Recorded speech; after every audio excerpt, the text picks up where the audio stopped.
그 다음에 이제 5장으로 가서 이제 5장에는 좀 더 이제 중요한 내용을 우리들에게 아마 오늘 5장은 다 하지 못할 것 같아요. 5장을 좀 하고 싶었는데 어쨌든 뭐 다 못하더라도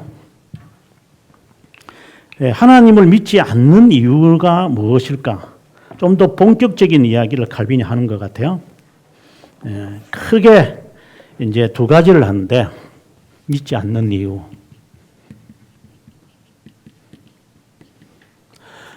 칼빈이 지금 이야기하고 싶은 핵심은 이거예요. 5장에서는 앞서 4장에서는 이제 미신을 이야기하면서 어리석고 그리고 외식하는 자에 관한 이야기를 했다면 5장에서 이 주제를 말하면서 칼빈이 말하고 싶은 것은 창조와 섭리라고 하는 이 부분에 대해서 이야기하고 싶은 거예요. 칼빈이.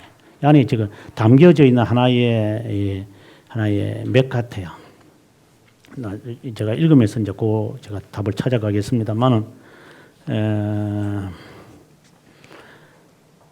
왜 하나님을 사람들이 믿지 않을까? 이제 결론은 뭐냐? 결론은 이게 죄다.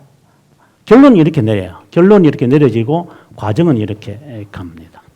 한번 보도록 하겠습니다. 51페이지에 가서 둘째 줄에 그분의 본질은 모든 인간의 사상을 초월하는 정도로 불가해적이다. 하지만 그분의 작품을 하나하나의 그분의 영광은 너무나도 밝게, 너무나 분명하게, 너무나 화려하게 새겨져 있기에 누구도 심지어 둔하고 교육받지 못한 자라도 무지를 핑계 삼지 못할 정도다. 자, 우리는 여기서 하나님께서 사랑하는 자에게 자신을 너무나도 분명하게 계시합니다.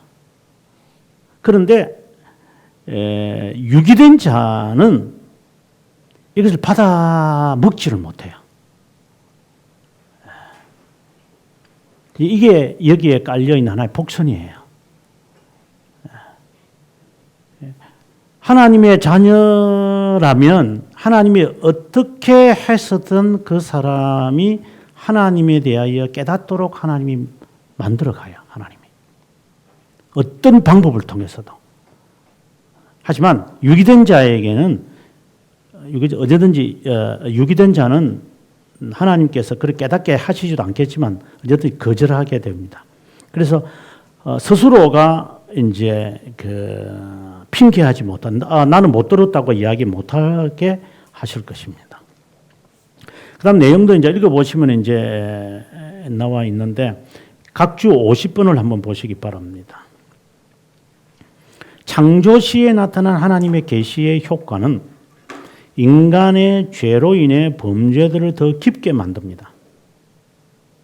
시편 145편을 보면 자연을 통해 하나님에 대한 지식을 우리는 충분히 가질 수 있지만 죄로 인해 이것이 불가능해졌기 때문에 그분은 자연을 통해 일반 계시가 아닌 특별 계시인 성경을 주셨다고 1권 6장 1항에서 설명하고 있습니다. 그 성경을 칼빈 선생은 안경이라고 표현합니다. 각주들을 좀 신경을 좀 쓰면 좋겠습니다. 그 다음 페이지 넘어가서 2항입니다.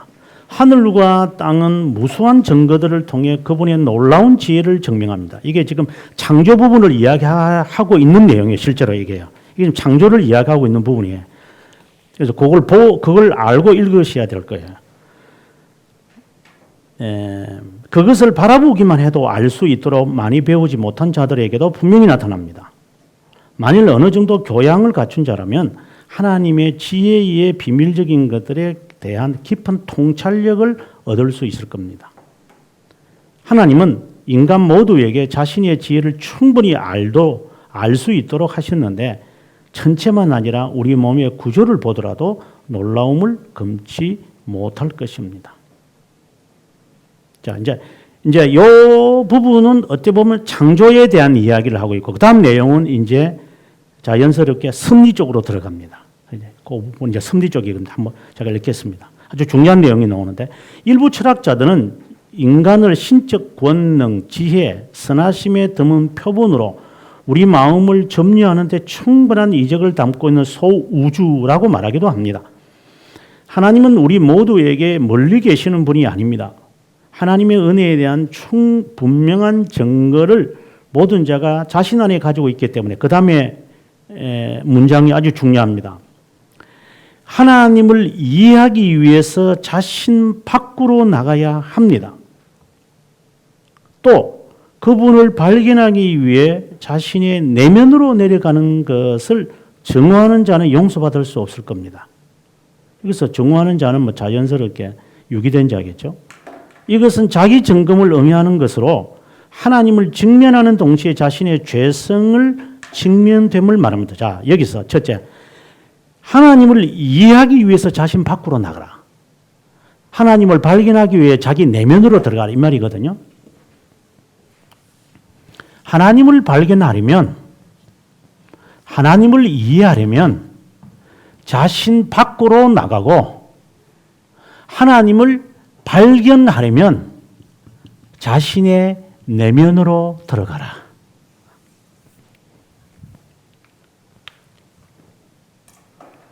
이것을 이해했으면 좋겠습니다.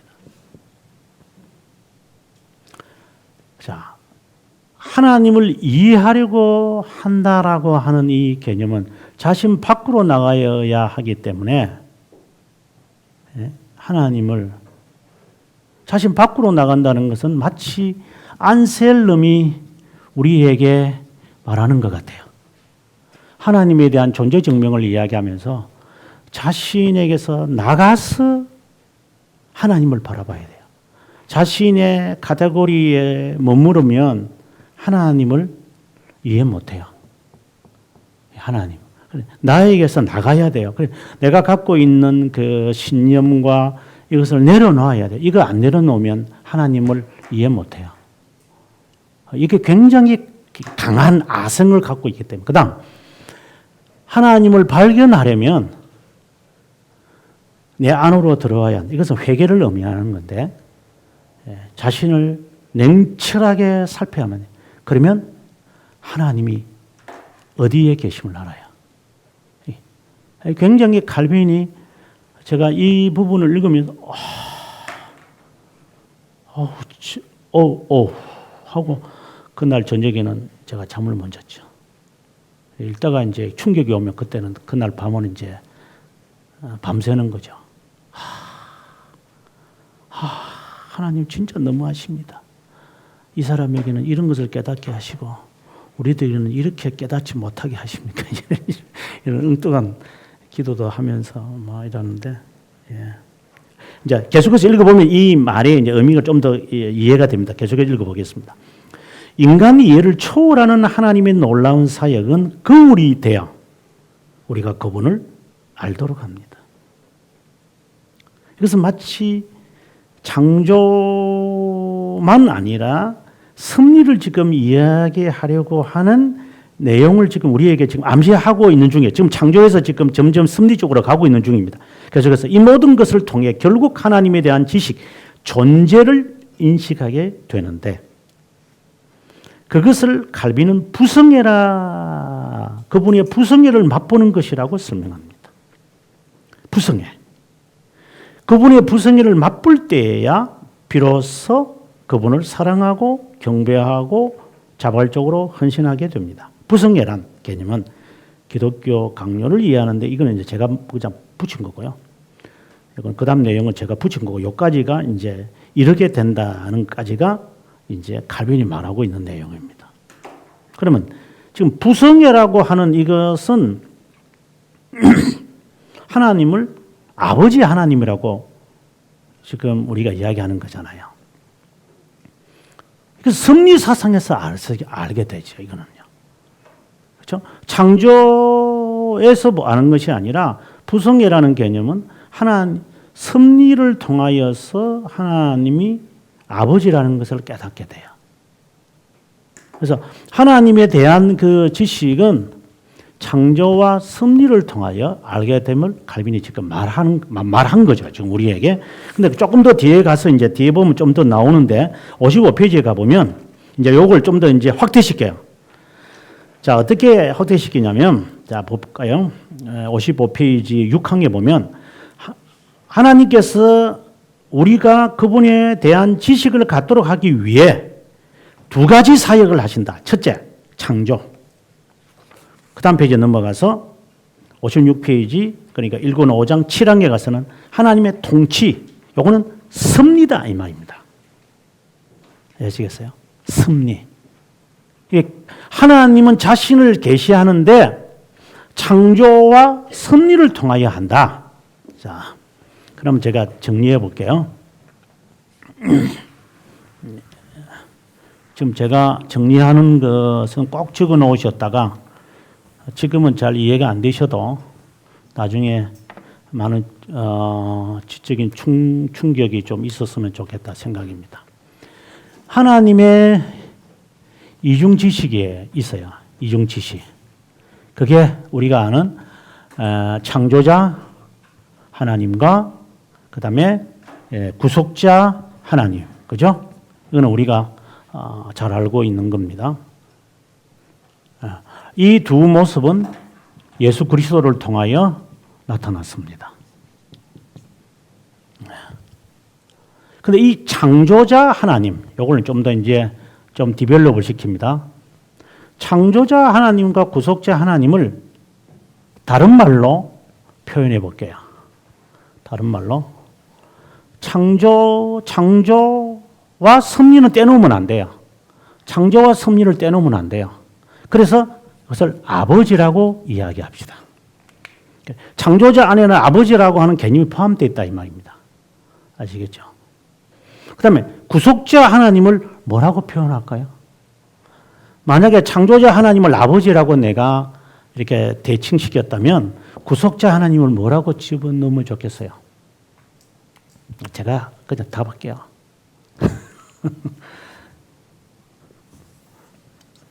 바로 놀라지 마세요. 구속자 하나님은 다른 말로 아버지라는 개념과 할 때 심판자라고 하는 거예요.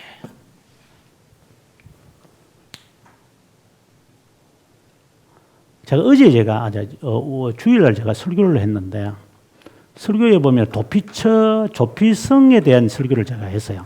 그죠? 35장. 민수기 35장 설교하면서. 그게 보면 살인한 사람에 대해서 그의 친척이 이제 보복하는 이야기냐. 보복자가 나와요. 보복자.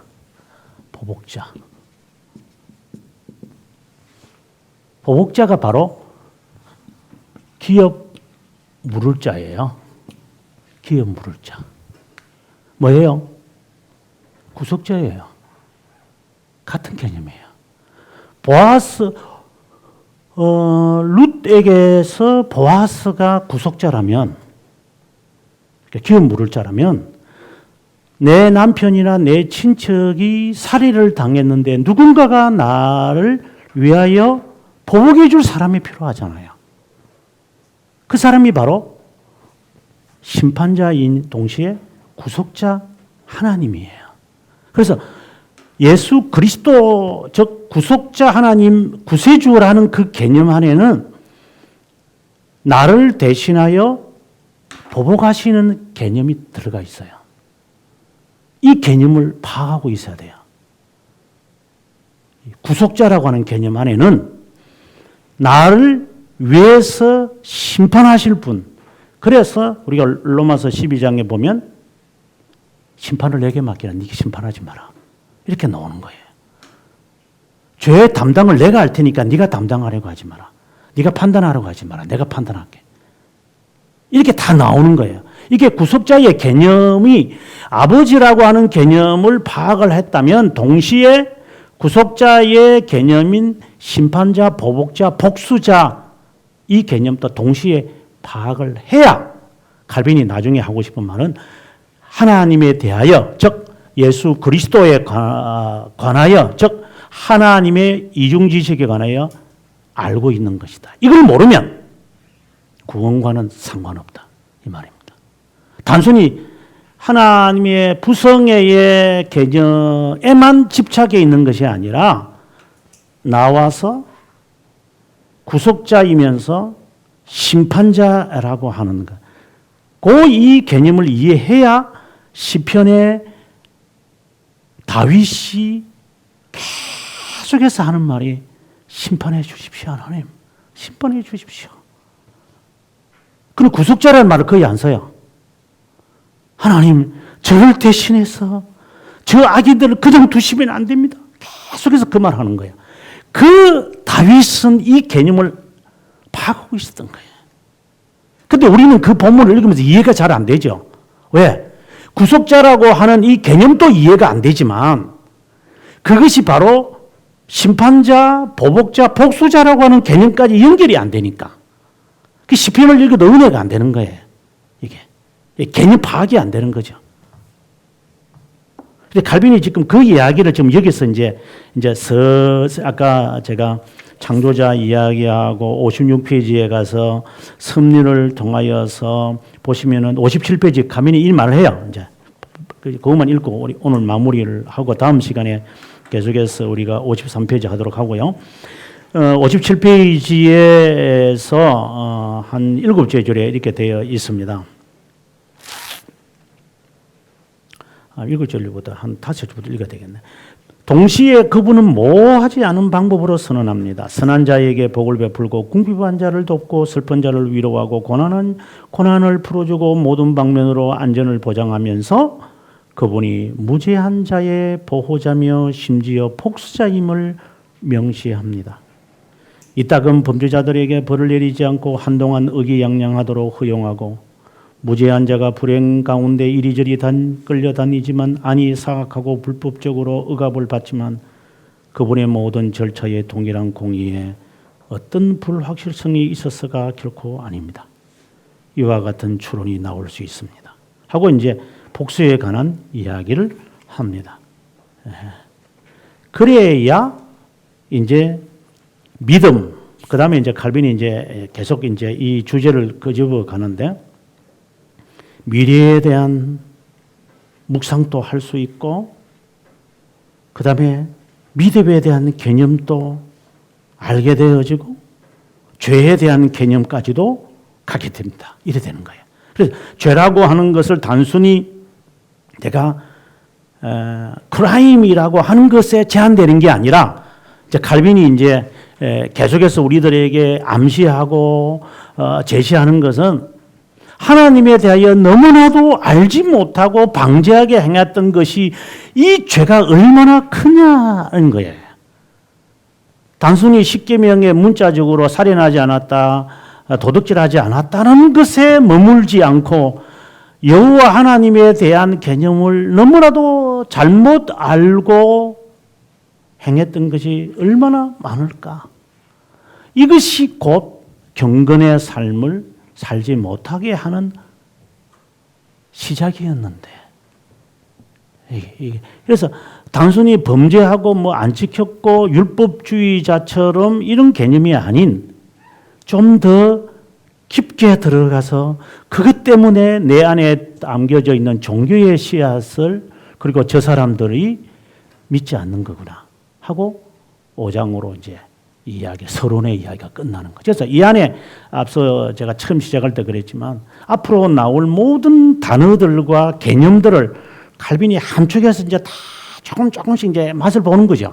이제 그걸 이제 우리가 찾아내 가지고 나중에 이제 뒷장에 이제 이게 적용을 시켜야 돼. 그래서 지금 이제 구속자와 보복자라는 말이 나오고 부성애라는 단어가 나오게 되어지고 회개 뭐 이런 것이 등등이 나옵니다.